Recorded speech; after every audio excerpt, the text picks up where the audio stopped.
the God of the Roman Catholic Church, it says the judgment is they need to be put to death. Paul says, I refuse to die.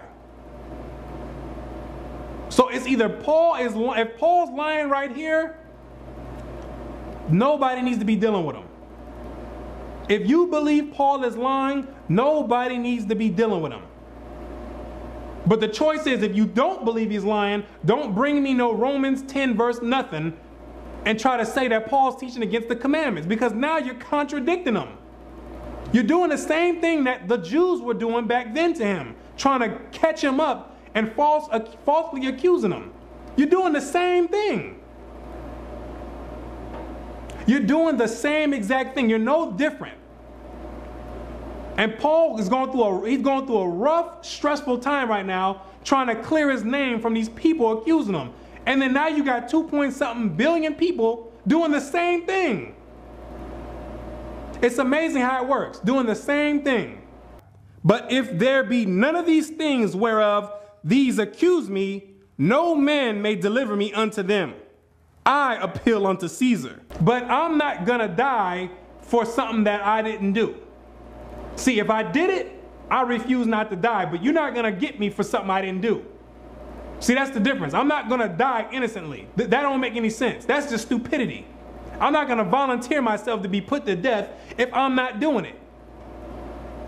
So once again, if they brought him Ephesians, anything, Galatians, anything, any one of those scriptures in his epistle and said, what about this right here, brother? You just said right here, we're not justified by the law, we're under grace. What does that mean? He would have said, that does not mean you don't have to keep the law. That's what he would have said. And then he would explain to them what he was saying or what his intent was. He says, I'm not dying like a dummy. You're going to have to bring up some legit accusations and be able to prove them if I'm going to willingly get put to death. That's the story of Paul, ladies and gentlemen. That's Paul's conclusion of the whole matter. That's what Paul says out of his own mouth. Paul says, I'm not teaching against the commandments. These people are accusing Paul of teaching against the commandments, but Paul out of his own mouth is saying, I'm not doing that. So we got two choices to make, and nobody's going to get off the hook with this. We're not going anywhere else. I'm telling you, I'm dead serious with this.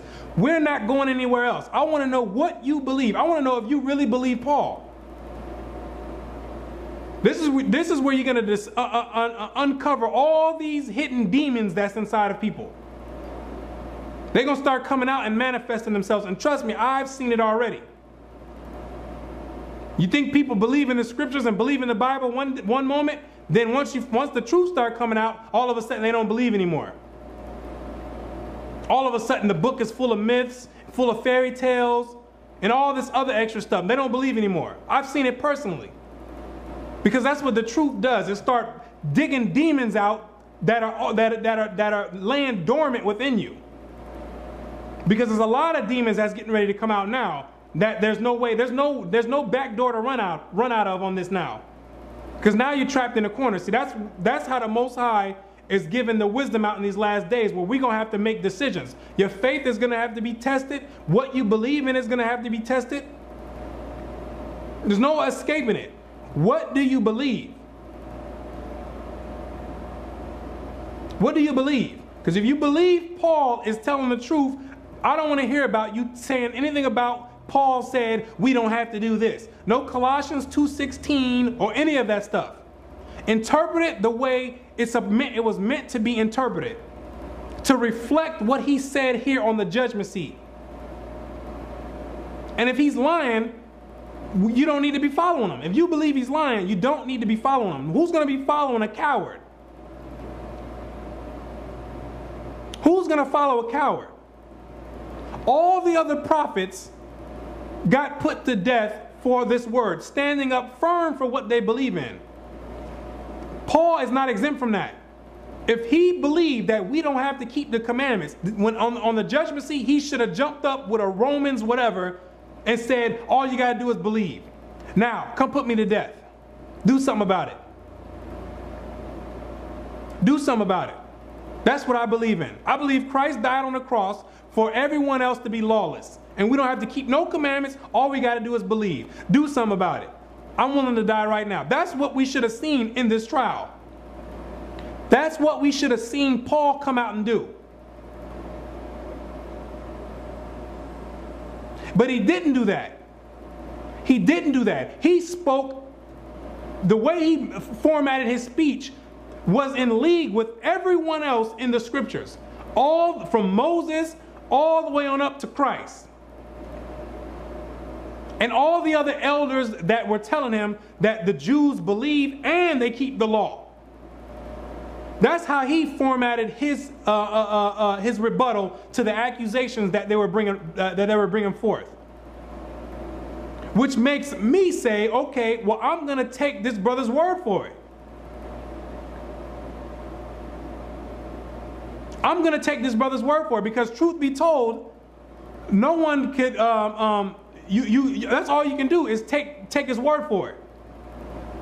We can all his epistles are. There's many interpretations that can be put on those. Why? Because we don't have the records are incomplete.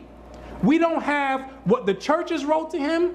We don't have all of the letters that he wrote. All we have is one form of communication. We have one form or one prospect of the communication being taken place.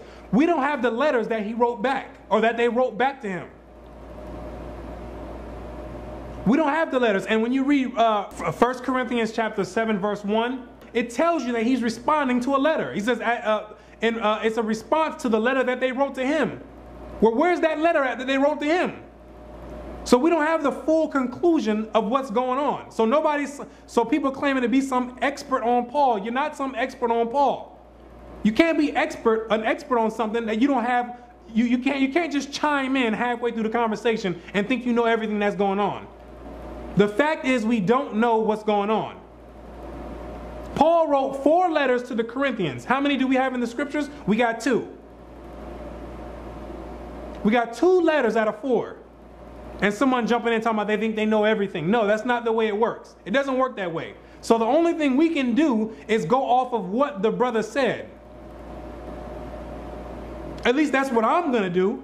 Because I'm going to be honest with you. There's brothers out there that have a strong case saying that Paul is lying. And it's a solid case. I'll be unbiased with it. I'll tell you the truth. I'll be objective. They have a strong case. The Christian church has a case, but the Christian church is minute to what other brothers who actually study the scriptures. They have a strong case for it. But I'm not going to go with that, because I'm not going to take the risk of him telling the truth. I'm going to take his word for it, and that's how I'm going to interpret his epistles. I'm going to interpret his epistles to not defame his name, as the other Jews and all other Christianity is doing already. I think that's unfair for someone to do. But the difference is, the brothers that teach that he's lying, they don't deal with the epistles of Paul. That's the difference between them and the Christian church. They say we're not dealing with it at all. We're going to stick to what we know and what's clear, versus going to something that's not all the way clear. So, ladies and gentlemen, we got a decision to make. I'm going to tell you that right now. There's a decision to make.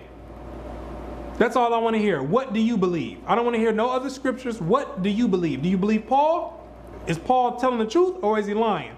And then after you make that decision, everything else that you bring out with Paul better reflect that decision. Until next time, we give praise and honor to the Most High. I'm Brother Yarashalam, and I say, Shalom.